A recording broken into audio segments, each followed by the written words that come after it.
What's up, everybody? How's it going? Welcome back to the show.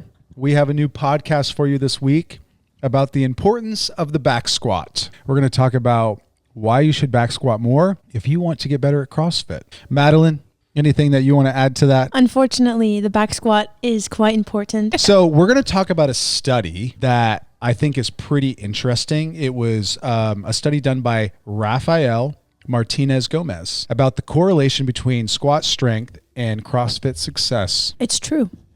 Yeah, I mean, I think this paper like lays it out. It's like we kind of know this if you've been around CrossFit for a while. Like, yeah, it's pretty important to be strong. This makes it pretty clear. So let's just get into it. So this study, we have it up here so you can read it, was performed by athletes where they did the 1RM full squat test, and they also did 5 different workouts. And what they found, their big takeaway, was that there's a moderate to strong positive correlation between back squat performance and success in CrossFit. What? Yeah. So let's just sum it up really simply. If you want to be good at CrossFit, get stronger in the squat. That's it. Great show. No, but honest, that's so important. And that's what this study really addressed. Also, the study split up what they called high performance athletes and low performance athletes. So people that did basically well in workouts and people that didn't do well. And what they found was that the high performers had a significantly stronger squat than those who were low performers. Isn't that interesting? And they also had a huge difference in power output, both average and peak power, between the two groups. I'll say it again. If you're looking to elevate your game, it's pretty obvious, friends. Get a stronger squat. Madeline, how much do you squat? Right now? Right now, I don't know. Not much. No, you do, but you're but preparing for semifinals. Not much. It needs to be better. Yeah. So after semifinals, guess what I'll be doing? Back squatting. Good.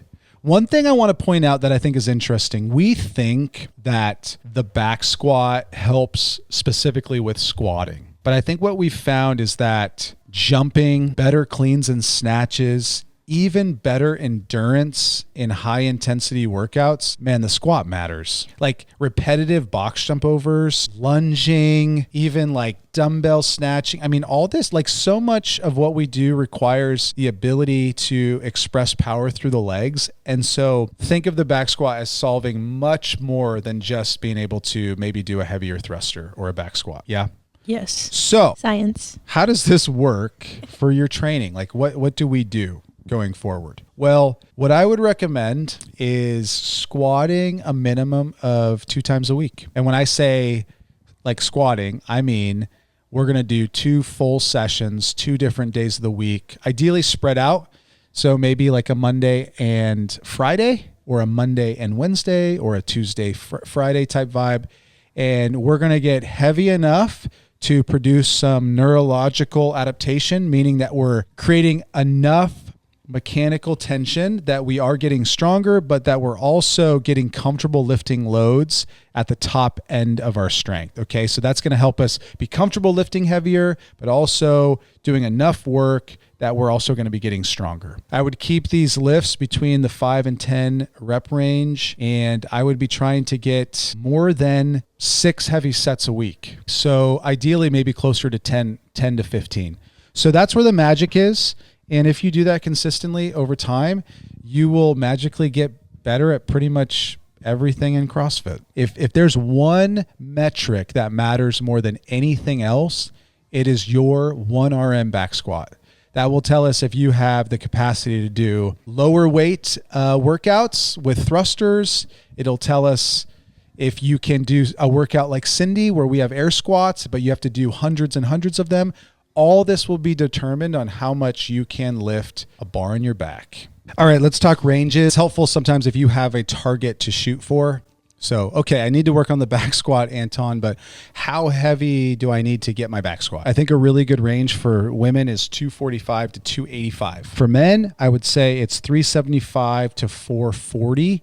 You don't necessarily need to go much heavier than that. Again, because we're trying to be more of an all-around comprehensive athlete. We don't need to squat 300 as a woman and 500 as a guy, although that could be helpful. It's I would say once you get to the top end of these ranges, you could work on something else. If you get into that range, everything becomes a lot easier. So that's what I would get to. I'd start with trying to get to that low end. But again, if you start to get really balanced, then maybe the best way for you to get better would come back to the squat and get it even higher. And guess what, everybody? If you want to know how you're going to snatch and clean and jerk more, it's because your back squat is high. It's not like a miraculous, like, oh, I have a 200-pound back squat and I can snatch 200. No. That would be insane. No, it doesn't work like that. No. And the only way your snatch is going to get higher is if your back squat gets higher. So start thinking about it like that. Like the back squat creates space for all the other things to thrive. So friends, get a better back squat.